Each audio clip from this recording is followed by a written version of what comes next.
brings you in today? I feel horrible. Okay. I feel like I'm having a hard time breathing.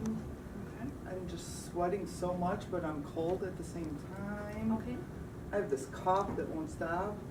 And 2 days ago, I was fine. I did the Chicago Marathon, and I was fine. And now this just came about this morning. Okay, let's check you out. Let me do a quick set of vitals.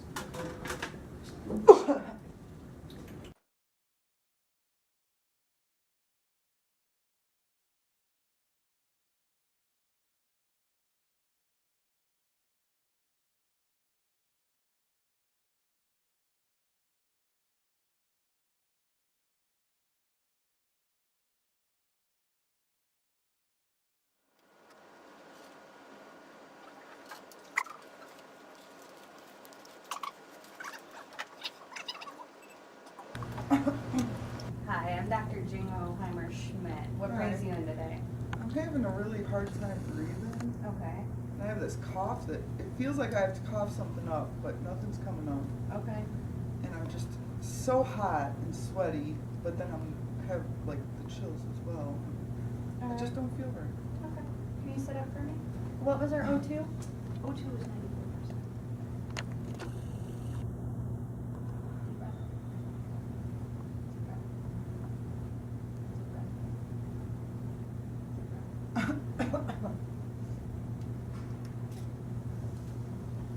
Let's do 2 liters.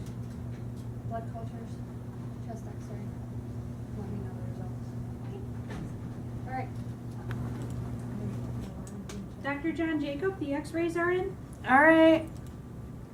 Looks like there's a wide and medium sternum and some pleural fluid. Why don't you set up for a thoracentesis? Okay.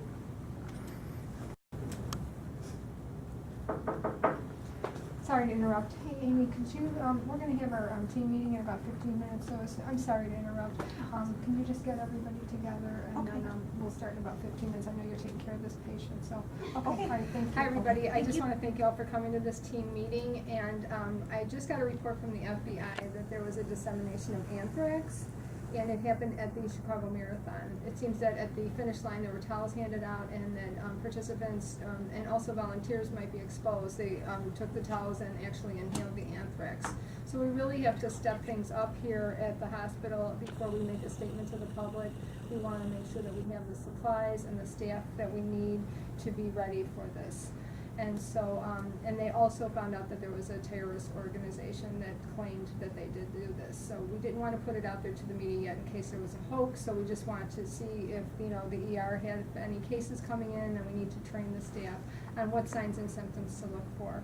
So just in case you guys don't know each other, I just want to go around the room and introduce everyone. So this is Ella Smith, Hi.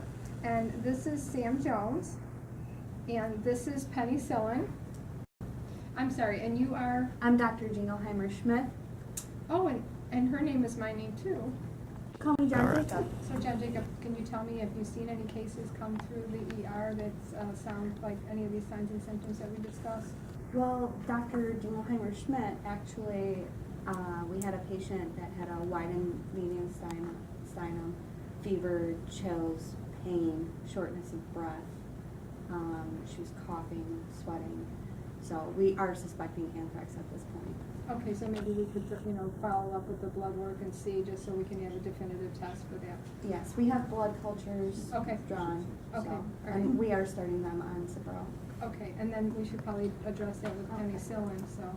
Well, so if this is anthrax, then I will have to contact the Strategic National Stockpile. I will get extra supplies and medication of the Cipro. Also, we could use amoxicillin if there's any pregnant people affected. And also doxycycline is used for the anthrax also. So I will make sure we get extra medication supplies for everyone, okay? And how about you, Sam?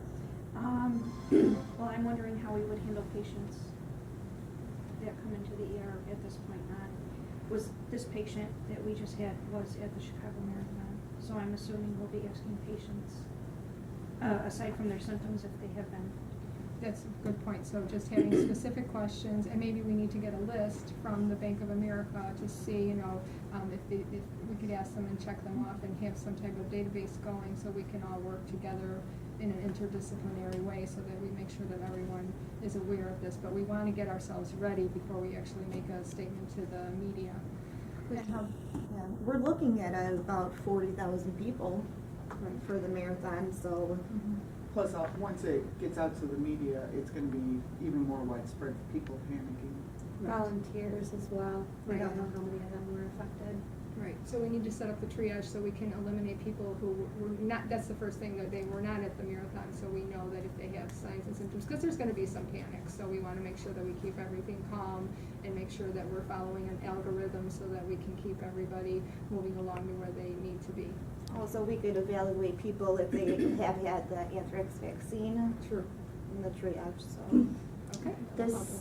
The CDC also recommends that anybody who was exposed but are not displaying signs and symptoms, that we give them prophylactic treatment. So, I'll make sure that we have plenty of medication. So that would also include any of the volunteers that were Yes. part of the marathon as well. Okay, and then maybe we need to discuss any type of, you know, if spores are on clothing or things like that, how we can take care of that aspect of the anthrax as well. We have to look into a few things, and we're meeting with an epidemiologist with that. So, okay. And then we'll have a media to make sure the public knows it's not contagious and. Right, right. I'm putting together a statement now, so I'm gonna be meeting with the press so that we can put this out there so that people are aware. We're gonna set up a Facebook page, and so that people have a place to go to. We're gonna talk to the CDC about that. Okay? Did you contact respiratory yet? You know what, that's a good point. We are gonna need respiratory because shortness of breath is We're part gonna of need the more tightening the chest. Yeah, we're gonna O2 need- equipment and Yes. ventilators. Yep. And Yep, then absolutely. more IV equipment. Right, IV pumps and IV equipment, just so we can give the medications IV that need to be given that way also. So Sam and Ella, will you guys arrange the extra equipment then? Yes. I can contact Central Stores, make sure we still have more thoracentesis kits, which we're probably going to need, and any other equipment. Okay, all right, well, we'll meet back again, and I'll get my statement together, and I think we're good to go. Okay, all right. Thank you very much. Thank you. John Thank you. Jacob, Jingleheimer, Schmidt, and Salmonella. thanks, Penny. So Thanks, Mel. Hello, my name is Mrs. Anthrax. I'm from the CDC. This is an urgent healthcare message from the U.S. Department of Health and Human Services. Please pay careful attention to this message to protect your health and that of others. Public health officials have believed that spores that cause anthrax disease may have been deliberately released at the Chicago Marathon on October 12, 2014. At this time, we do not know the extent or source of the anthrax release. Local, state, and federal officials, including the HHS, FBI, and Homeland Security, are all working together. Updated announcements will be made as soon as these officials know more. Anthrax disease is not known to spread from person to person, so you do not have to avoid contact with one another. Based on what we know now, only those people who were at the Chicago Marathon on October 12th, those who were running in it, those who volunteered, and those who watched it may be at risk. There are treatments for anthrax. Treatment should start as soon as possible after exposure to the anthrax. The HHS is working to get treatments to people who need them. We have challenges ahead of us. We are working to find out more about this outbreak. We know that this is a big concern to the public health, but if you do not have symptoms and you are not at or near the Chicago Marathon on October 12th, you are most likely not to be infected with anthrax. By staying informed and following instructions from healthcare officials, you can protect yourself, your family, and the community. Please stay informed by turning on your radio, the television, watching the news, updates on the internet. With your cooperation, we have the best chance to protect health and safety for your community. Please visit our website, cdc.gov. You can call the 1-800 number listed below for more information and updates about this anthrax outbreak. Thank you.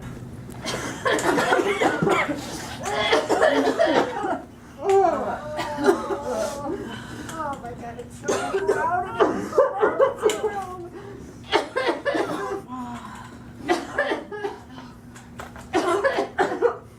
I'm so sorry.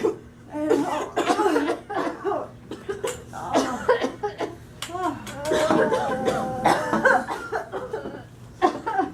so cold. Were you at the Chicago Marathon?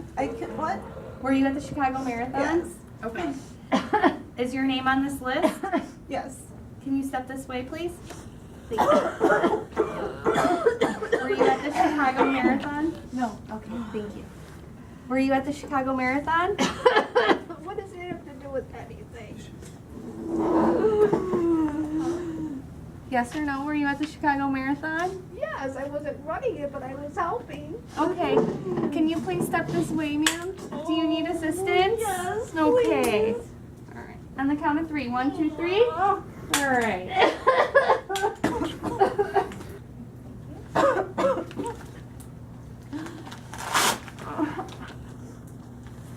I feel so sick.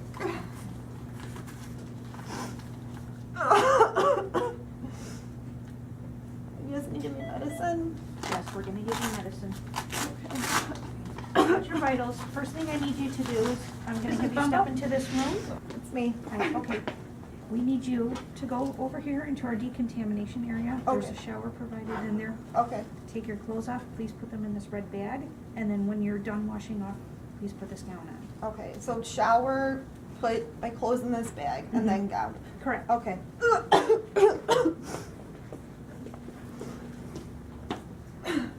Little Mr. privacy, Smitty? please.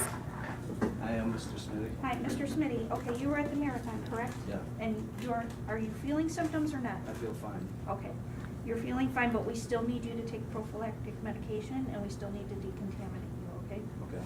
So I'm gonna give you this gown in this bag. I want you to go into the decontamination room, wash off, put your clothes in the red bag, and then put this gown on. Okay. Thank you.